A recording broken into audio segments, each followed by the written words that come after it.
Soalan yang pertama, Pak Ustaz, 5 tahun lepas saya tunaikan umrah bersama kakak. Saya dan suami dan kakak saya pergi umrah. Cuma kakak pakai wheelchair. Saya yang dorong. Bergantian dengan suami saya juga dorong beliau. Sampai selesai.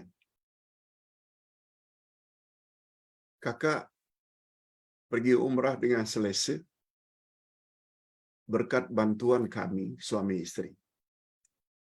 Saya adiknya. Itu 5 tahun yang lalu. Cuma pertanyaan beliau semalam, baru semalam setelah 5 tahun, barangkali dia ada rezeki,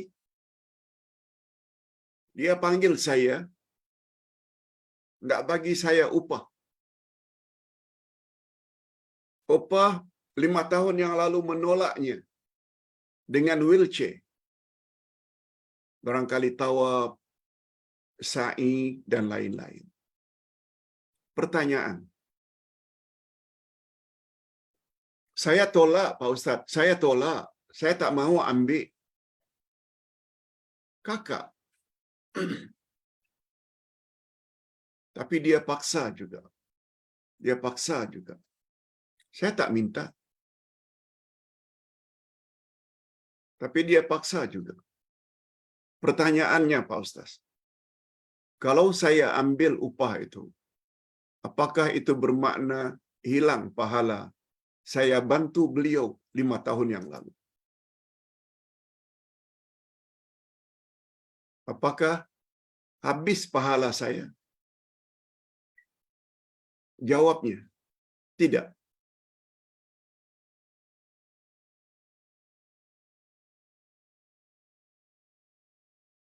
Jawabnya tidak hilang, tidak habis pahalanya. Apalagi Nabi Muhammad sallallahu alaihi wasallam pernah bersabda, ambillah pemberian seseorang tanpa kamu minta. Bila kita tak minta orang bagi, terima. Anggap saja itu hadiah. Dan Allah Subhanahu wa taala telah tetapkan pahala untuk puan 5 tahun yang lalu, yang ketika itu tak terfikir tentang upah. Tiba-tiba 5 tahun kemudian, kakak memberi upah. Terima. Dan itu insya Allah tidak menjejaskan pahala terdahulu. Apalagi puan tidak meminta. Puan menolak malah. Tapi dibagi juga, terima. Dan insya Allah pahala terdahulu tidak terjejas. Yang kedua soalan.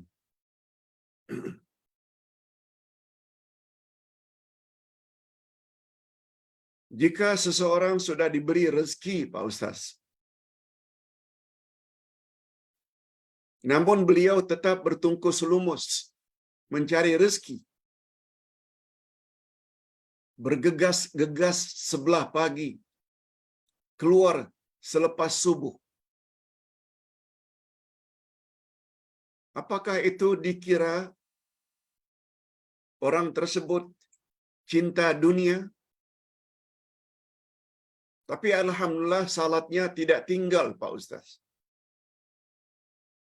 Dia jaga salatnya.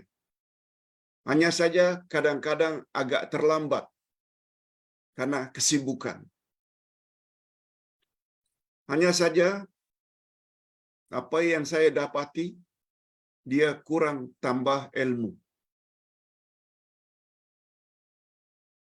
Dia tidak hadiri majelis ilmu. Dia tidak hadiri kelas-kelas tadabbur tafsir Al-Quran. Dia hanya punya alasan, kalau kita banyak duit, kan kita boleh bantu agama Allah dengan bersedekah, dengan infak, dengan zakat. Mohon pencerahan Pak Ustaz. Mudah-mudahan kita faham pertanyaannya. Ada seseorang yang sudah berada, sudah umur tua, lansia, lanjut usia, masih lagi sibuk cari rezeki. Pagi-pagi sudah bergegas-gegas untuk pergi ke tempat kerja. Salat dia tetap lakukan, cuma kurangnya tak suka menuntut ilmu. Apalagi kelas tadabbur. Alasannya menambah harta supaya boleh bantu agama Allah. Bagus niatnya. Pencerahan dari Ustaz.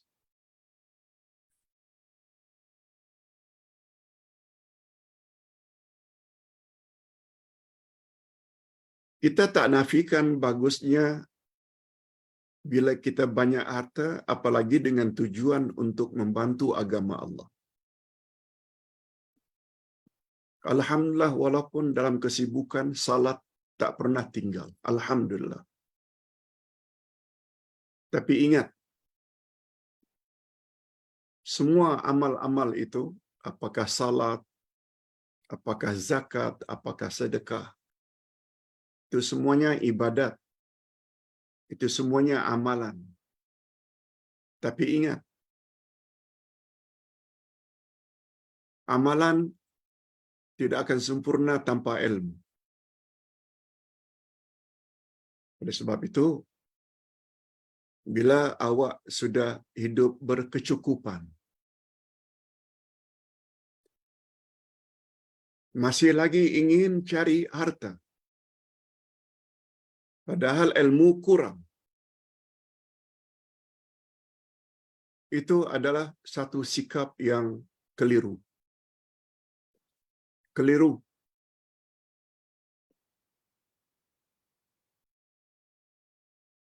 Dalam Islam, ilmu hendaklah didahulukan daripada amal.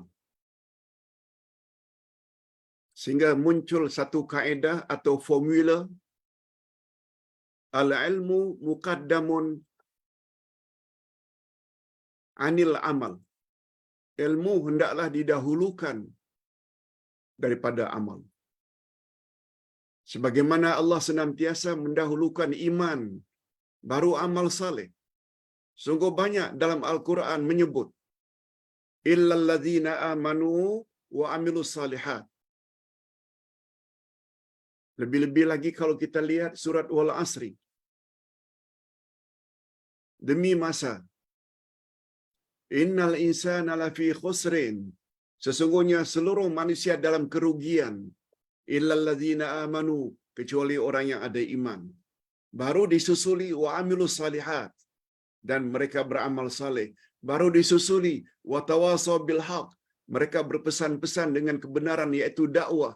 Wa tawasaw bis sabr, mereka berpesan-pesan dengan kesabaran.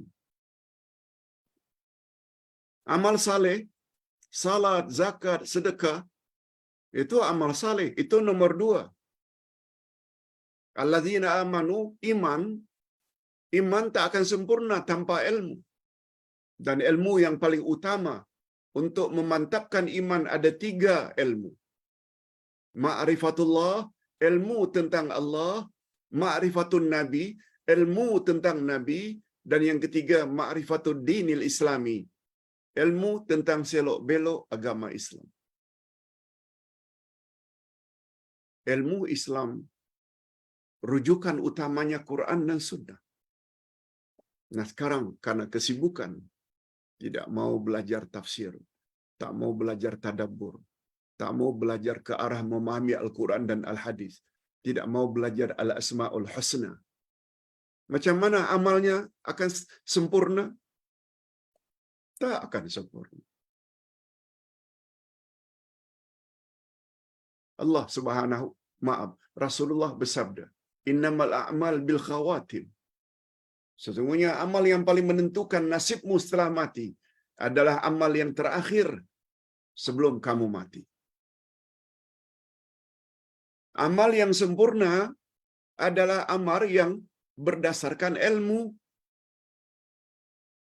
Nah, sekarang cari duit, betul? Tapi sudah sempurnakah salatmu, zakatmu, lebih-lebih lagi akidahmu, rukun iman yang 6 ni, dah mantap belum? La ilaha illallah, dah tahukah ada berapa rukunnya, ada berapa syaratnya? Muhammad Rasulullah, dah tahukah berapa rukunnya, berapa syaratnya? Itu jawaban singkat, Ustaz. Tidak salah menambah ilmu, tidak salah mencari rezeki, menambah rezeki, apalagi dengan tujuan untuk dinafkahkan. Tetapi andai kata itu semua sampai tidak menambah ilmu, itu keliru. Maknanya Anda telah memberi keutamaan sesuatu yang kurang utama. Yang perlu diberi priority adalah ilmu, terutama ilmu akidah, ilmu cara beribadat. Nah, yang ketiga terakhir, apakah nasihat Abi tentang aina Allah, di mana Allah, yang selalu diperdebatkan? Mohon nasihat Abi untuk Ananda sebagai orang awam. Ya, pertanyaan ini datang dari seorang anak muda yang Ustaz jumpa di dalam perkampungan sunnah baru-baru ini. Beberapa orang anak muda, satu di antaranya ini yang tanya. Abi, dia panggil Abi. Ayahanda, apa nasihat ayahanda, Abi, tentang pertanyaan di mana Allah? Tolong beri pencerahan pada saya sebagai orang awam. Bagus. Ini persoalan akidah. Dalam masa yang singkat ini, Abi akan jawab ringkas saja. Iman pada Allah tidak akan sempurna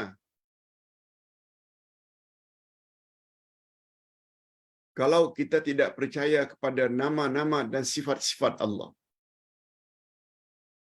Allah Maha Ghaib. Macam mana kita hendak beriman pada Allah yang kita tak nampak? Cara iman pada Allah iaitu dengan beriman kepada nama-nama Allah. Al-Asma'ul Husna. Di dalam nama-nama Allah ada sifat. Al-Hayyu itu nama Allah yang maha hidup. Di dalamnya ada sifat, iaitu maha hidup. Panggil Allah dengan nama, tapi dalam nama itu ada sifat. Allah itu hidup. Allah Basir, Allah melihat, maha melihat. Itu nama Basir. Tapi sifatnya Basar.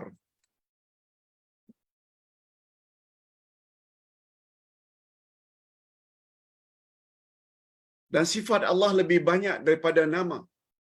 Semua perkataan Allah, semua perbuatan Allah adalah termasuk ke dalam sifat Allah.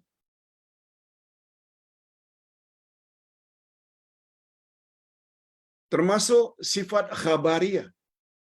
Allah ada wajah. Allah ada mata. Allah ada tangan. Semua itu adalah sifat bagi Allah yang dipanggil sifat khabariyah. Yang kita tahu melalui perkhabaran yang tertera dalam Al-Quran. Termasuk perbuatan. Allah bersemayam di atas arash. Dan arash itu, kata Nabi, di langit yang paling tinggi. Tidak ada yang lebih tinggi Tidak ada yang ada di atas arasy kecuali Allah. Yang paling atas adalah Allah. Sebabnya berkali-kali Allah sebut dalam Quran bahwa Allah itu di langit. Seorang jariah, hamba perempuan pernah dipukul oleh tuannya sebab dia, jariah itu dipercayai untuk memelihara kambing, beternak kambing, mengembala kambing. Tiba-tiba ada satu kambing yang dimakan serigala. Tuannya sangat marah, lalu dipukulnya dengan pukulan yang dahsyat. Akhirnya majikannya menyesal, datang pada Nabi bawa jariah. Ya Rasulullah, ini hamba perempuan saya, jariah. Saya telah pukul dia sebab kambing yang dia gembala telah dimakan oleh serigala. Saya sangat marah, saya pukul dia. Sekarang saya ingin untuk memerdekakannya. Tolong Tuan pastikan apakah dia ini wanita hamba yang beriman atau tidak. Sebab memerdekakan hamba mestilah hamba yang beriman. Lalu Nabi sallallahu alaihi wasallam tanya jariah, "Ya jariah, aina Allah? Di mana Allah?" Jariah menjawab, "Fis sama." Allah di langit. Rasulullah tanya kedua, "Ana man?" Atau "Man ana?" Siapa aku? Kau kenal tak? Jariah jawab, "Anta Rasulullah." Engkau adalah Rasulullah, utusan Allah. Dengan dua jawaban itu, Rasulullah lalu panggil majikannya, tuannya, sambil berkata, "A'tiqha fa innaha mu'minah." Kamu boleh merdekakan dia. Dia sesungguhnya adalah wanita yang beriman. Wahia mu'minah. Dia, jariah ini beriman. Kata ulama hadis, Nabi golongkan jariah tersebut beriman karena kedua-dua jawabannya di mana Allah. Dijawab Allah di langit. Aku siapa? Engkau adalah Rasulullah. Maknanya tepat jawabannya. Itu sebabnya kata Nabi, "A'tiqha," merdekakan dia sekarang. Dia adalah wanita yang beriman. Kesimpulan mudah yang kita dapat ambil, Nabi setuju. Nabi akur bahwa jawaban jariah tadi sesuai dengan kehendak Nabi, kehendak Islam. Ketika ditanya, "Aina Allah?" Di mana Allah? Dia jawab, "Allah di langit." Oleh sebab itu, andai kata Anda ingin menjadi mukmin, mukminat, jawabannya tidak boleh lain ketika ditanya di mana Allah, jawab saja Allah di langit. Nabi Muhammad sallallahu alaihi wasallam Isra Mi'raj menemui Allah. Nabi Muhammad tidak gali perut bumi untuk jumpa Allah. Nabi Muhammad tidak menyelam di dasar laut untuk jumpa Allah, tapi naik langit demi langit, langit demi langit, di atas Sidratul Muntaha, di atas langit yang ketujuh, menemui Allah. Tak cukupkah itu sebagai dalil bahwa Allah itu di langit? Dalam Al-Quran disebut bahwa Fir'aun dan Haman yang menentang ajaran Musa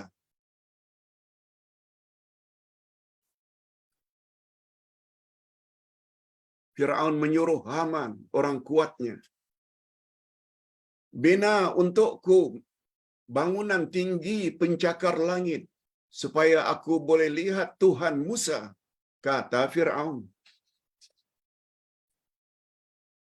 Kata Firaun.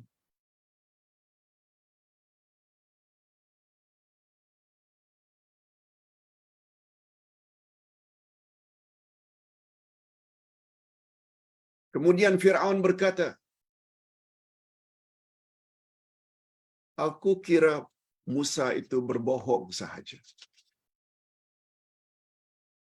Kata ulama tafsir, perintah Firaun kepada Haman, bina bangunan tinggi pencakar langit, dan disebut pula motifnya untuk melihat Tuhan Musa. Bukankah itu memberi isyarat bahwa Musa pun pernah beritahu Firaun bahwa Allah itu di langit?